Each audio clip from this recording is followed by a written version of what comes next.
Our region's business, improving our economy, creating jobs, and strengthening communities.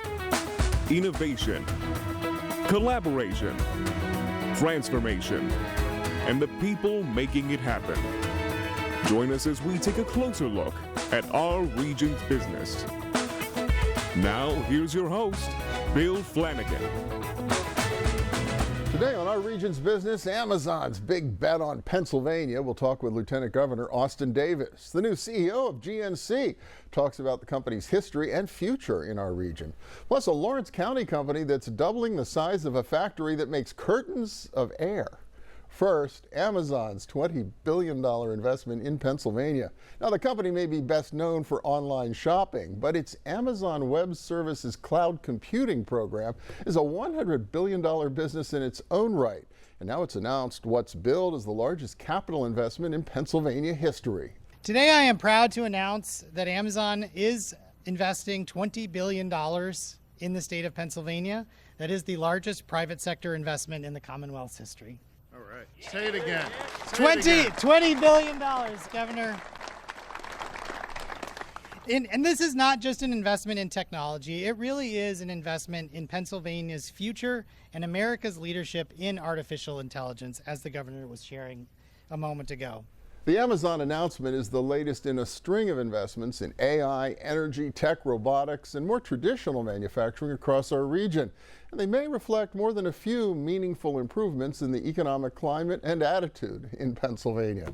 Austin Davis is back with us. He's Lieutenant Governor of the Commonwealth of Pennsylvania, and welcome back. Good to see you. Bill, it's great to be with you. Thanks for having me back. Yeah, absolutely. Always nice to be able to come home with big news to announce, and Amazon certainly meets that test. Yeah, the governor and I are thrilled that Amazon has decided to make a $20 billion investment in Pennsylvania, which, as you noted earlier, is the largest capital investment in Pennsylvania's history to create data centers across Pennsylvania, but particularly in Luzerne and Bucks County, in southeastern Pennsylvania and in northeastern Pennsylvania. So we're really excited at this announcement, and we are looking forward to growing these relationships over the course of the next few years. So you think there's some opportunity potentially maybe to have some of this action happen on our side of the Appalachians? Yeah, absolutely. I think the governor and I are having a number of conversations with Amazon, but as well as other companies who are looking to expand their data center presence here in Pennsylvania.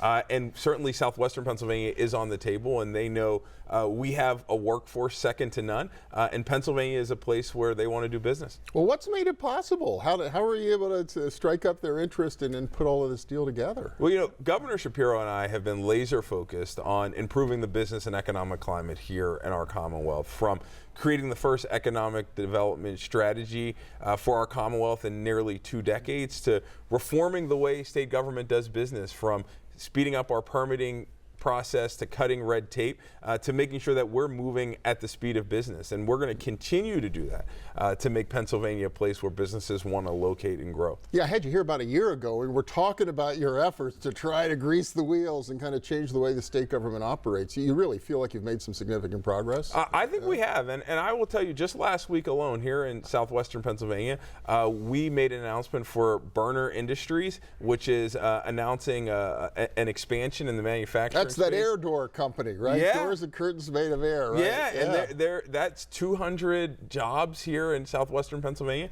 as well as Premier Automation right in Murraysville and Westmoreland County.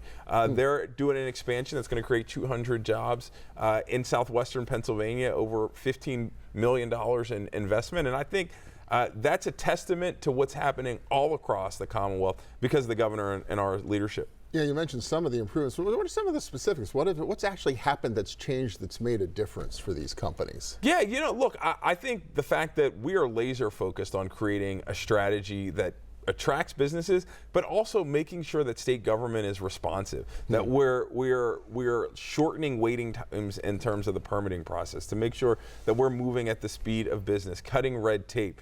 All of those things I think have had a significant impact. People want to do business in places where it's easy to do business. And I think the governor and I have made a tremendous impact in making it easier to do business here in Pennsylvania. Well, and you hear that. Over the years, I've heard complaints, lack of transparency. I don't know where my permit stands. I don't know what's going on. on. It sounds like you've really made efforts to try to address that. Yeah, and look, we've been in office 3 years now, and since we've been in office, we've been able to secure $25 billion in terms of private sector investment in Pennsylvania while creating 11,000 new jobs. And I think that's an indication and an example that the things we're doing are working to put Pennsylvania back on the map. So, but what else do you need to do? If you really want us to be a leader and against the competition, what more needs to happen? So, there are a number of things that we have as unfinished business. I think one of those is the governor's lightning plan. He put out a comprehensive energy plan that will help reduce costs, but also help production here in the Commonwealth of Pennsylvania. That's in the legislature. We also need to move on the EDGE tax credit that has been that's been on the books but hasn't been utilized. The governor and I have proposed a number of changes to make it more valuable for companies here in Pennsylvania. And so we're asking our friends and our colleagues in the legislature to take off their red jerseys and their blue jerseys and to put on the Pennsylvania jersey to help us move the Commonwealth forward. A little less than a minute left, but I got to ask you, a lot of things happening, a lot of investment, jobs being created. We're talking about all of this unfolding. Do we have the people? And if we don't have enough people, where are we going to get them? How are we going to? Yeah, look, I think we've been laser focused since the beginning of our administration on workforce development programs to create the ladders of opportunity that folks need to succeed. And we've been laser focused on creating multiple paths for folks. Like, we recognize if somebody wants to go to college, we want it to be affordable, but we want to make sure that folks have the opportunity to go to an apprenticeship program or a trade school or go directly into the workforce. And we're creating those opportunities here in Pennsylvania. And so we're growing and building the workforce here in Pennsylvania. And I know you were just beating the drum in Harrisburg around child care too. I know it's a big issue for a lot of families. It is a huge issue. My wife and I have a almost 2-year-old daughter, and we are living that. We need to make sure that parents have the ability to pursue their passions, and that means making sure that every Pennsylvanian has access to affordable, high-quality childcare. All right, a lot to work on in the home stretch of this year's budget. Austin Davis, thank you so much. Good to see you again. Good to see you, Bill. Thanks for having me. Next up, another job-creating investment, this one right here in our region at Further Manufacturing, the Air Curtain Company. Please stay with us.